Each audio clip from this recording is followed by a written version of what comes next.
I would recommend Study IQ Mock Interview very highly, and the experience was very good. The arrangement of the institute and the coordination of the faculty members, they were really good. Yes, it was a good experience and I recommend it to others as well. I will highly recommend everyone who is preparing for civil service, especially for interview. My overall experience was very nice. I would highly recommend people to give mocks here. The quality of board members were very good. So yes, I will definitely recommend it. Definitely the interview experience was very good. It was an overall nice experience, and yes, I would be recommending it to others as well. Yes, ma'am, certainly. Yes, I would recommend. I would definitely recommend. Yes, I would definitely. I will recommend you highly that you should have once a conversation in Study IQ as well. Study IQ IAS, आपका selection हमारा mission. Hello दोस्तों, स्वागत है आप सबका study IQ IAS Hindi में। दोस्तों, इस वीडियो को अंत तक जरूर देखिएगा। इस वीडियो में हमने यूपीएससी सीएससी 2024 की फाइनल लिस्ट में 490वां स्थान पाने वाली मोना झाकर से बात की है, और इस दौरान हमने इस स्ट्रेटजी को सामने लाने की कोशिश की कि कैसे हिंदी साहित्य एक इतना फ्रूटफुल विषय उनके लिए रहा। उन्होंने बहुत अच्छे से बहुत सारी महीन बातों पे बात की है, क्या क्या चीजें बहुत इंपॉर्टेंट है, महत्वपूर्ण है, उन सब पे विस्तार से बात की है। तो इस वीडियो को अंत तक जरूर देखिएगा, और अगर आप हिंदी साहित्य वैकल्पिक विषय से जुड़ना चाहते हैं तो नीचे लिंक दी होगी, आप उससे जुड़ सकते हैं। Thank you so much. Video को कंटिन्यू देखिए, शुक्रिया। दोस्तों, बहुत बहुत स्वागत है आप सबका स्टडी IQ IAS में। और सफलता की कहानियां कितनी कही जाए। साहिल लुधियानवी का एक शेर है कि 1000 बर्क गिरे लाख आंधियां उठें, वो फूल खिल के रहेंगे जो खिलने वाले हैं। और आज हमारे सामने, आपने वैसे थंबनेल में देख लिया होगा, हमारे सामने यूनियन पब्लिक सर्विस कमीशन की शानदार टॉपर 490 रैंक पाने वाली मोना झाखड़ हमारे साथ उपस्थित हैं। मोना उन तमाम युवाओं के लिए एक प्रेरणा है जो यूनियन पब्लिक सर्विस कमीशन की राह में प्रिपरेशन करते जाते हैं, तैयारी करते जाते हैं। तो आज हम मोना जी से बात करेंगे। इनका ऑप्शनल हिंदी लिटरेचर था, हम उस पर भी बात करेंगे। तो मोना, बहुत बहुत स्वागत है आपका स्टडी IQ में। Thank you so much sir. आपका हिंदी लिटरेचर ऑप्शनल है, मैं हिंदी लिटरेचर पढ़ाता हूँ। हिंदी लिटरेचर के लिए क्या स्पेसिफिक स्ट्रेटजी थी? हालांकि आपका ग्रेजुएशन और पोस्ट ग्रेजुएशन दोनों का सब्जेक्ट था, बट फिर भी स्पेसिफिक स्ट्रेटजी हिंदी लिटरेचर के लिए क्या थी आपकी? Sir, I would owe my success in Hindi literature to my professors in college. तो कॉलेज में मैंने अपने प्रोफेसर्स से बहुत ध्यान से पढ़ाई की, उनकी बातें सुनी। उनकी क्लास में कई बार तो हम अटेंडेंस लेने ही जाते थे, मगर फिर भी वो बैठ के सुन लेते थे, तो वो बातें काम आती है in depth. And then masters के नोट्स एंड ऑल, तो वो थोड़े से डिफ्रेंशिएट हो गए। बाकी मार्केट में वही 13 booklets, I have mastered them to the T, कि उनको इतनी बार मैंने बार बार रिविजन कर लिया। And then toppers copy, specially Pradeep Dwivedi sir की जब मैं बार बार उनकी कॉपी को रीड करती थी तो उनकी वोकैबुलरी मेरी राइटिंग्स में भी आने लगी। उसके बाद मैं भी उन्हीं की तरह ही वो उर्दू की जगह हिंदी लिखने लगी, इस्तेमाल की जगह प्रयोग लिखने लगी। तो ये धीरे धीरे छोटे छोटे चेंजेस थे जो धीरे धीरे बेटर होते गए। तो हिंदी में मुझे लगता है मेरी बहुत लिमिटेड वही बुक्स, उन बुक्स को इतनी बार पढ़ लो, PYQ लिख लो।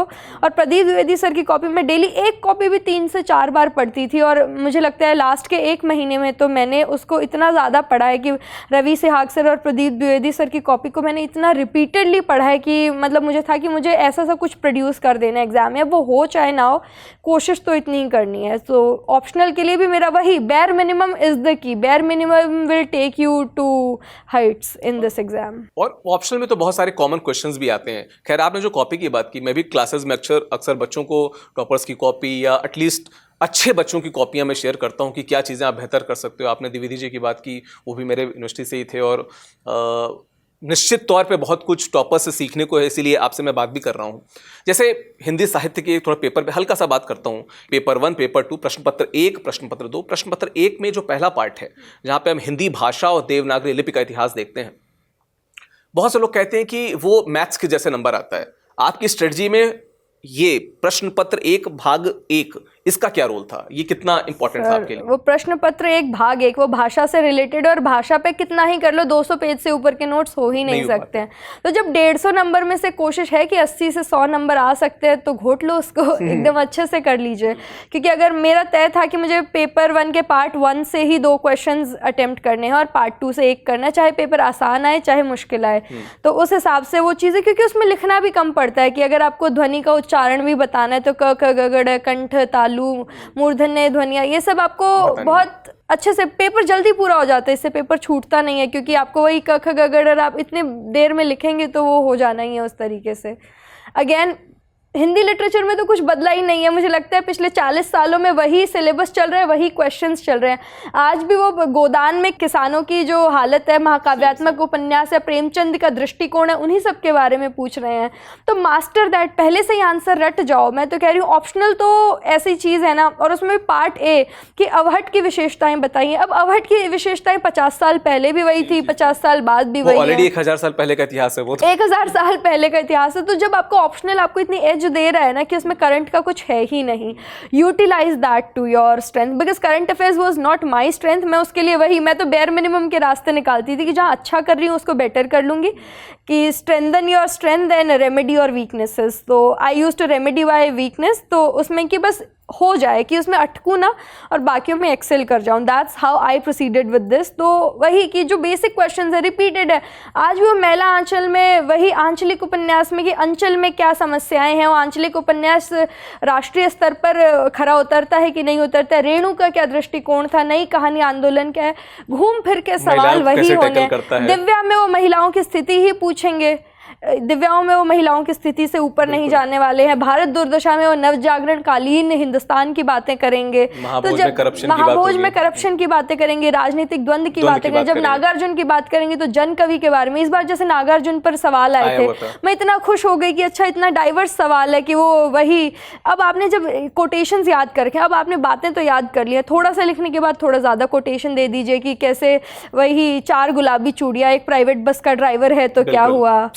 तो यही सारी चीजें आपको धीरे धीरे वही emotions, literature, Hindi literature is all about emotions of course.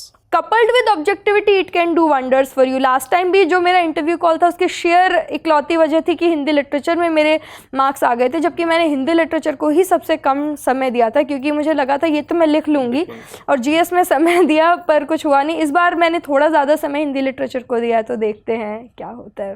नहीं, बिल्कुल बहुत अच्छा हो चुका है ऑलरेडी, हम रिजल्ट तो देख रहे हैं, आई विश की और अच्छा हो। एक चीज़ और बस लास्ट में, जैसे हिंदी लिटरेचर की हम बात करते हैं तो कुछ चीट कोड्स होते हैं। जैसे प्रश्न पत्र 1 में ही हिंदी साहित्य का इतिहास है, हिंदी साहित्य में काव्य का इतिहास है, और काव्य के इतिहास में आदिकाल का तो खैर कोई कवि प्रश्न पत्र 2 में नहीं है, पर जैसे भक्ति काल की बात कर ली जाए, रीति काल की बात कर ली जाए, ठीक है, आधुनिक काल की बात कर ली जाए, तो बहुत सारे कवियों को हम लोग प्रश्न पत्र 2 में पढ़ते हैं। हाँ।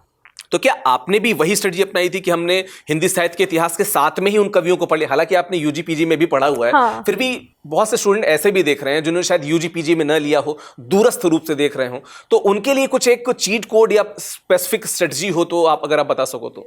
Take my advice with a pinch of salt, क्योंकि मैंने 5 साल तक हिंदी लिटरेचर कॉलेज में भी पढ़ा है। तो जब मैंने पहली बार हिंदी ऑप्शनल उठाया तो मैंने पहली आइट्रेशन 20 दिन में सारी किताबें पढ़ दी, कि क्योंकि I have read that for 5 years. I have given my 5 years to that subject already. चाहे वो वही कि दिन में 2 घंटे ही दे रही हूँ, पर वो 5 साल मेरे हिंदी के अराउंड ही गुजरे हैं। तो जब मैं ऑप्शनल लेके बैठी तो वो मेरे लिए सबसे इजी चीज़ थी। मुझे मज़ा आ रहा है कि भारत दुर्दशा, ये तो कॉलेज में प्रज्ञा मैम ने पढ़ाया था हमें। अच्छा, उसके बाद ओके, अभी आज दोपहर का भोजन है, ये तो ऋतु मैम ने पढ़ाया था हमें। अच्छा, हिंदी कहानी, हिंदी कविता बली सर पढ़ा के तो गए थे, हिंदी भाषा शोभा कौर मैम ने इतना डांट के पढ़ाया है।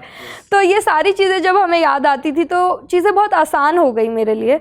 ऑल्सो हिंदी में चीट कोड्स का यही है, सिंपल, ऑब्जेक्टिवली रीड। आप पेपर 1 का जो पार्ट 2 है उसको जैसे आप तुलसीदास कर रहे हैं तो स्मार्टली सिर्फ तुलसीदास के ही कोटेशंस अगर याद कर लेंगे अवधि के लिए, या जायसी के ही कर लेंगे, तो आपका आंसर स्ट्रॉन्ग और एनरिच भी हो जाएगा, और उसके साथ साथ आप कुछ बेटर भी दे पाएंगे, और आपको एक्स्ट्रा मेहनत भी नहीं करनी है। जब कविवर गंग आपके ऑप्शनल में है ही नहीं तो क्यों आपको उनके उदाहरण लेकर आने हैं और रटने हैं। बेटर है कि आप वही तुलसीदास जी की ही बातों को लिख दीजिए, आप जायसी की ही बातों को लिख दीजिए। जब कबीरदास की बात आ रही है और जब पेपर 1 के पार्ट 1 में संत साहित्य है तो उसमें आप दादू दयाल, रविदास, कबीरदास, मीराबाई, इन 4-5 कवियों का भी याद कर लेंगे ना। मतलब less is more in this exam, तो जितना ऑब्जेक्टिवली। और मुझे तो लगता है, मुझे ऐसे टिप्स पे याद है कि 12 कवि हैं पेपर 2 के पार्ट ए में, और 11 वो कहानियाँ, उपन्यास, निबंध, नाटक, ये सारी चीज़ें हैं, और वो भी सब इतनी लिमिटेड हैं कि रामचंद्र शुक्ल हैं। मुझे लगता है अगर आपने शुक्ल को अच्छे से देख लिया तो वो आपके पूरे पेपर में हेल्प सब कुछ करते clear हुए हो जाएगा। चलेंगे। उनके कोटेशंस हजारी प्रसाद द्विवेदी जी के और रामचंद्र शुक्ल जी के कोटेशंस आप हर जगह अगर कोट करते हुए चलेंगे वो भी आपके आंसर्स को एनरिच करते हैं। ऑल्सो एक चीज़ जो मैंने इस बार नहीं की वो था ब्लू और ब्लैक पेन, जो मैंने इस बार किया कि मैं सारी बातें वैसे लिख रही हूँ पर वो ब्लैक पेन से कोटेशंस लिख रही हूँ कि अगर मैला आंचल में मुझे दिखाना है महिलाओं की स्थिति तो मैं सब कुछ लिखूंगी पर कोटेशन की दोख तो लक्ष्मी का ही है उसको मैं ब्लैक पेन से उस पैराग्राफ में ही हाईलाइट कर दूंगी। तो ऐसे चार चार चीज़ें जब हाईलाइट होते हुए चलेंगी तो प्रेजेंटेशन एस्पेक्ट में that's what I did a little bit extra. Rest marks will tell how I scored in Hindi, but that's how I proceeded. नहीं, ऑफ कोर्स अच्छा ही आया होगा। दो बातें स्टूडेंट्स को इसमें समझने लाएंगे। पहली बात ये कि उनका यूजी पीजी दोनों में हिंदी लिटरेचर था, बावजूद उसके उन्होंने क्या कहा कि जो लिमिटेड आपके रिसोर्सेज हो ना उनको ही बार बार कन्विंस कीजिए। दूसरी बात ये प्रेजेंटेशन, मैं हमेशा कहता हूं कि जो सबसे कोई भी चीज़ जो सबसे पहले हमको आकर्षित करती है वो प्रेजेंट कैसे कर रहे हैं। आपकी आंसर कॉपी का आप हो सकता है कि आपके लिखने पे आपको एक्स्ट्रा नंबर ना मिले, लेकिन एक जो साइकोलॉजिकल एडवांटेज होता है जो एग्जामिनर होता है, क्योंकि मैंने भी कॉपियां देखी, चेक भी की हुई हैं, मेरे वाइफ भी इसी प्रोफेशन में है तो वो उन्होंने भी चीज़ों को देखा हुआ है, तो मैंने इस चीज़ को तो ऑब्जर्व किया कि जो अच्छी चीज़ होती है वो सबको अच्छी लगती है। ठीक है, तो बहुत सारी अच्छी चीज़ें बताई आपने और मुझे तो बहुत अच्छा लग रहा है। और सबसे बड़ी बात यह है कि हिंदी लिटरेचर जैसे वैकल्पिक विषय, हिंदी साहित्य जैसे वैकल्पिक विषय के साथ आपने इतनी अच्छी रैंक प्राप्त की।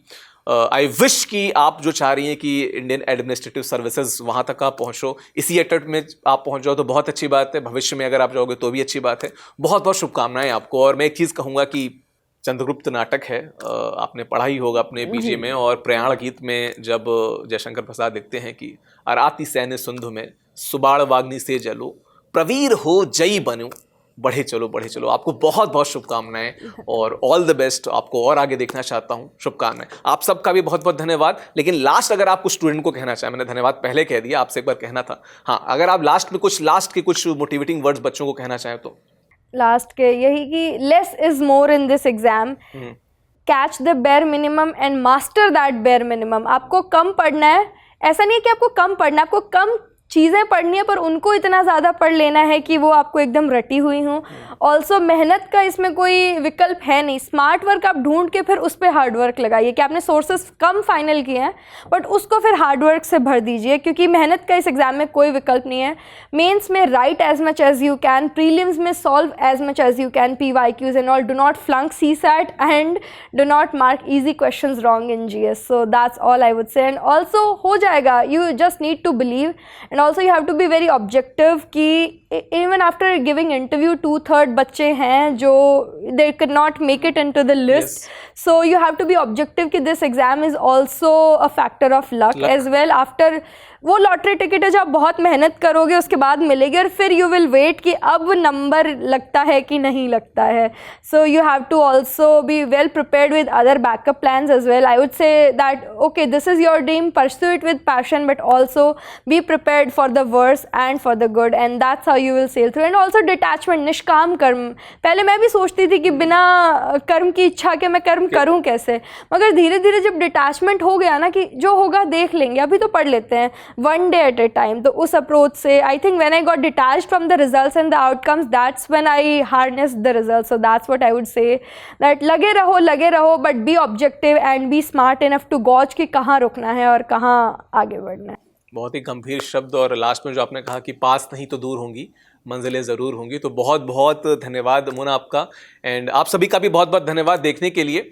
Thank you so much. Study IQ IAS, आपका सिलेक्शन हमारा मिशन।